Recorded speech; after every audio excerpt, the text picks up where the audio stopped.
जय श्री कृष्णा। राधे राधे। तृतीय स्कंद का 11वां अध्याय मनवंत राधे काल विभाग का वर्णन। तो श्री मैत्री जी कहते हैं, विदुर जी, पृथ्वी आदि कार्य वर्ग का जो सूक्ष्मतम अंश है, जिसका और विभाग नहीं हो सकता तथा जो कार्य रूप को प्राप्त नहीं हुआ है, जिसका अन्य परमाणुओं के साथ संयोग भी नहीं हुआ है, उसे परमाणु कहते हैं। इन अनेक परमाणुओं के परस्पर मिलने से ही मनुष्य का भ्रमवश उनके समुदाय रूप एक अवयव की प्रतीति होती है। ये परमाणु, जिसका सूक्ष्म अंश है, अपनी सामान्य स्वरूप में स्थित उस पृथ्वी आदि कार्यों को एकता, समुदाय अथवा समग्र रूप का नाम परम महान है। और इस समय उसी में जो प्रलयादि अवस्था वेद की उत्पत्ति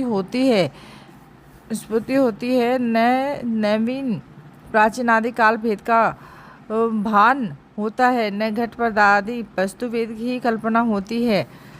साधु श्रेष्ठ, इस प्रकार यह वस्तु का सूक्ष्मतम महत्वतम स्वरूप का विचार हुआ। इसी के सादृश्य परमाणु आदि अवस्थाओं में व्याप्त होकर व्यक्ति पदार्थों को भोगने वाली सृष्टि आदि में समर्थ अव्यक्त स्वरूप भगवान काल की सूक्ष्मता स्थूलता का अनुमान किया जा सकता है। जो काल प्रपंच के परमाणु जैसे सूक्ष्म अवस्था में व्याप्त रहता है, वह अनंत सूक्ष्म है। जो सृष्टि से लेकर प्रलय पर्यंत उसकी सभा अवस्थाओं का भोग करता है, वह परम महान है। जो परमाणु अब मिलकर एक अणु होता है और 3 अणुओं में के मिलने से एक त्रिश्रेणु होता है, जो झरोकों में से होकर आई हुई सूर्य किरणों के प्रकाश में आकाश में उड़ता देखा जाता है। ऐसे 3 त्रिश्रेणुओं का पार करने में सूर्य को जितना समय लगता है, उसे दृष्टि कहते हैं, जिससे चौगुना काल वेद कहलाता है। 3 वेद का लव होता है और 3 लव को एक निमेष और 3 निमेष को एक क्षण के लिए कहते हैं। 5 क्षण की काष्ठा होती है और 15 काष्ठा का एक लघु, 15 लघु का एक नाड़िका दंड कही जाती है और नाड़िका का एक मुहूर्त होता है। ये इन और दिन के घटने बढ़ने के अनुसार दिन और रात्रि दोनों संध्याओं के दो मुहूर्त को छोड़कर 6, 7 या 7 नाड़िका का ग्रह प्रहर होता है। यह याम कहलाता है, जो मनुष्य के दिन या रात का चौथा भाग होता है। 6 पल तांबे का और एक ऐसा बर्तन बनाया जाए जिसमें एक प्रश्न जल आ सके और 4 माथे सोने की 4 अंगुल लंबी सिलाई बनवाकर उसके द्वारा उस बर्तन के पेंदे में छेद करके उसे जल में छोड़ दिया जाए और जितने समय एक बरस जल उस बर्तन में चला भर जाए, वह बर्तन जल में डूब जाए और उतने समय में को एक नाड़िका कहते हैं। विदुर जी, 4 पहर के मनुष्य को दिन और रात होते हैं। 15 दिन रात का एक पक्ष होता है और जो शुक्ल और कृष्ण वेद से जो 2 प्रकार का माना गया है, इन दोनों पक्षों को मिलाकर एक मास होता है। जो पितरों का एक दिन रात है, तो 2 मास का एक ऋतु और 6 मास का एक अयन होता है। अयन दक्षिणायन और उत्तरायण वेद से 2 प्रकार के हैं।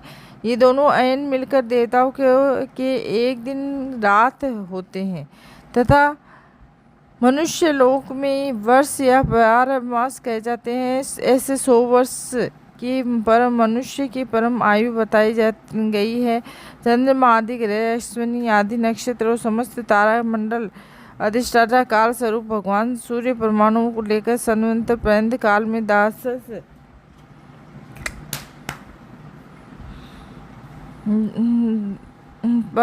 संवंतर काल में द्वादश राशि रूप संपूर्ण भूमि इसको कोष के निरंतर परिक्रमा किया करते हैं। सूर्य, बृहस्पति, सवन, चंद्रमा, नक्षत्र संबंधी नयनों के वे से ये वर्ष संवंतर, पवित्र, ईरावर, अनुस्वर और परस्तर कहा जाता है।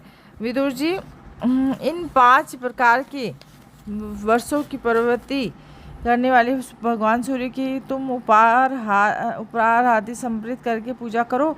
ये सूर्य देव पंचभूतों में से तेज स्वरूप है और अपनी काल शक्ति से बीजादि पदार्थों को अंकुर उत्पन्न करने की शक्ति को अनेक प्रकार के कार्य मूर्ण करते हैं। ये पुरुषों के मोह निवृत्ति के लिए उनकी आयु का श्रेय करते हुए आकाश में विचरते रहते हैं तथा ये सकाम पुरुषों को यज्ञादि कर्मों से प्राप्त होने वाले स्वर्ग आदि मंगल में वर्षों फलों का विस्तार करते हैं। विदुर जी ने कहा, मुनिवर, आपने देवता, पितर और मनुष्यों को परमायु का वर्णन तो किया है।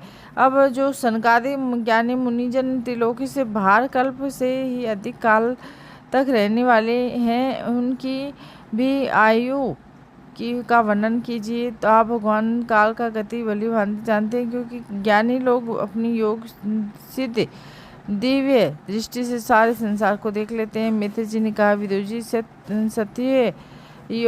सतयुग, त्रेता, द्वापर और कली ये 4 युग अपनी संध्या और संध्यासनों के सहित देवताओं के बाहर सहस्त्र वर्ष तक रहते हैं। ऐसा बतलाया गया है कि इन सत्यादि चारों युगों में कर्म से 4, 3, 2, 1 सहस्त्र दिव्य वर्ष होते हैं। प्रत्येक में जितने सहस्त्र वर्ष होते हैं उससे दोगुने 100 वर्ष उसकी संध्या और संध्यासनों में होते हैं। युग में आदि संध्या होती है और अंत में संध्यास्ति। इनकी वर्ष गणना सैकड़ों की संख्या में बतलाई गई है। इनके बीच का काल जो काल होता है उसी का कालवेताओं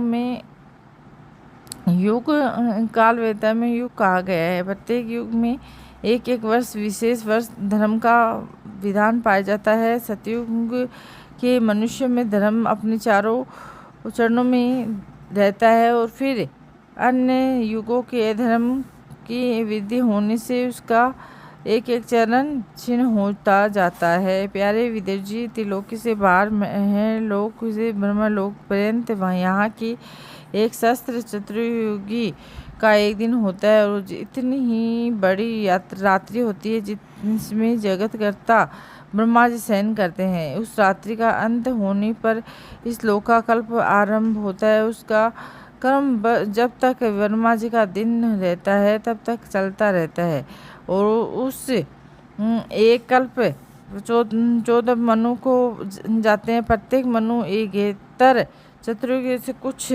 अधिक काल 11/6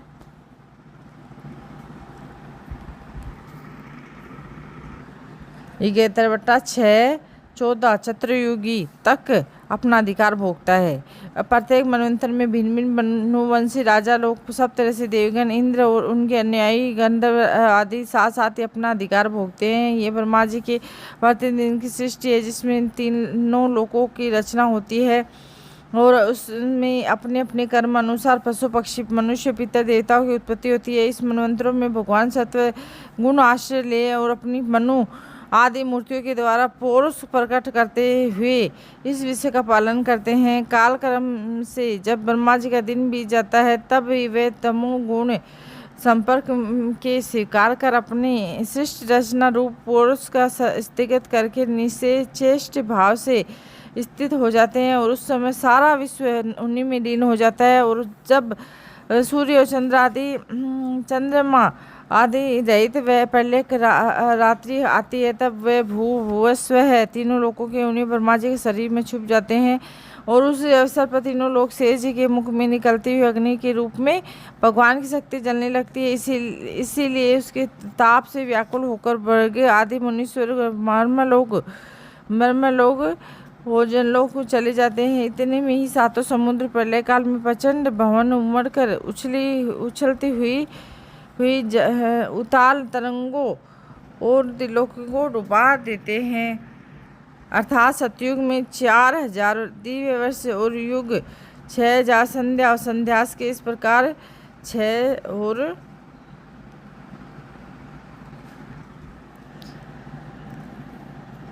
4000 सतयुग के दिव्य युग और 800 संध्या और संध्यास के इस प्रकार 4800 वर्ष होते हैं। इसी प्रकार त्रेता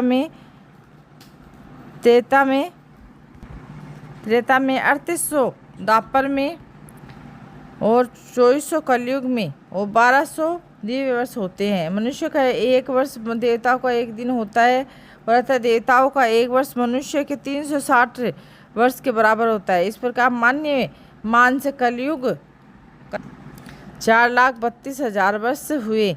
इसमें दुगुने द्वापर तिगुने त्रेताओं में चौगुने सतयुग में होते हैं।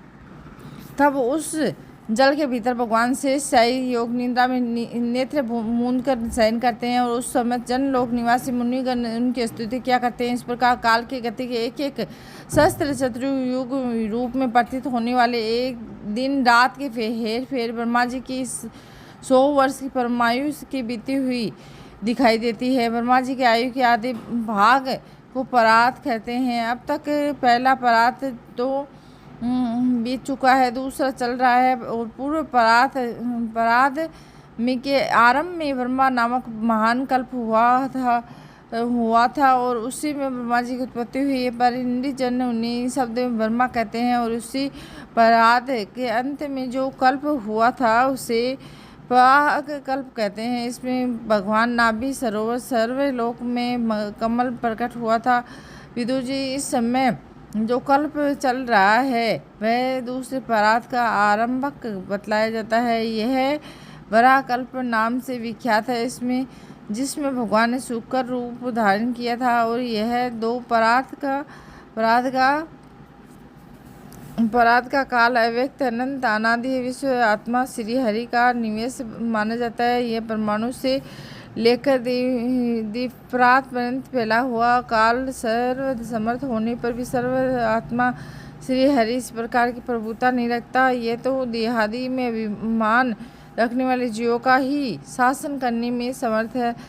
प्रकृति महत्व अहंकार पंच मात्र इन 8 प्रकृतियों के सहित इन 10 इंद्रिया और मन और पंचभूत इन 16 विकारों से मिलकर बना हुआ ब्रह्मा को उस भीतर से 50 करोड़ योजन विस्तार वाला है। इसके चारों उत्तरों तो 10-10 गुने 7 आवरण है और इन सबके सहित ये जिसमें परमाणु के समान पड़ा हुआ दिखता है उसमें ऐसे करोड़ों ब्रह्मांड राशियां हैं। यह वह परमादि समस्त कारणों का कारण अक्षर ब्रह्मा कहलाता है। ये पुराण पुरुष परमात्मा श्री विष्णु भगवान का श्रेष्ठ धाम